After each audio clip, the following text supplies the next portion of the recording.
प्रेरणा। आज एक बार फिर से मैं अपनी एक छोटी सी नई कविता के साथ आई हूँ, जो कि दोस्ती पे है। वो दोस्ती जो समय के साथ गहरी होती जाती है। दोस्ती क्या है? तो मेरी कविता कुछ यूँ है।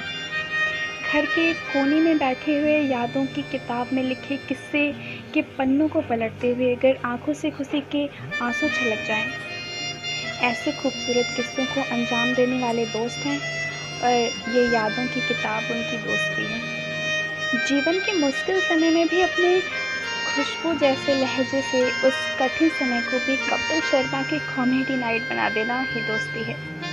पहली मुलाकात से पहचान बनाने से लेकर हॉस्टल के उस एक छोटे से कमरे को घर और खुद परिवार बन जाना ही दोस्ती है।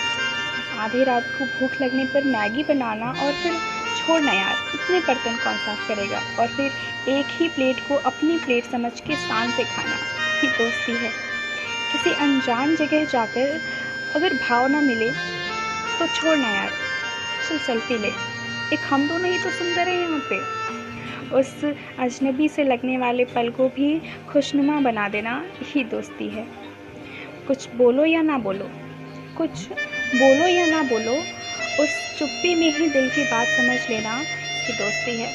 फिर चाहे मैं उससे ज़िंदगी के 16 साल गुजारने के बाद मिली, फिर चाहे मैं उससे ज़िंदगी के 16 साल गुजारने के बाद ही मिले, एक दूसरे की आदतों की आदत हो जाना ही दोस्ती है।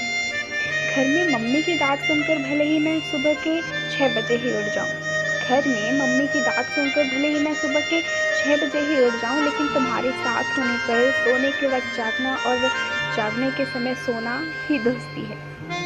वैसे तो उसके साथ होने पर घर की याद आती ही नहीं, वैसे तो उसके साथ होने पर घर की याद आती ही नहीं कभी, मगर कभी याद आए भी तो एक दूसरे को माँ बाप की तरह समझाना ही दोस्ती है।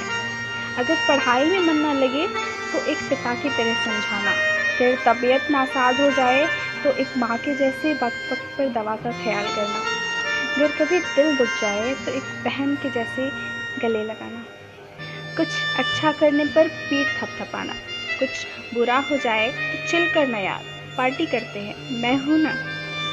और ना मिलने पर एक परिवार छूट जाने जैसा महसूस होना, और आँखों में आंसू लेकर मिलने को बेसब्र होना ही दोस्ती है। यही दोस्ती है। Thank you.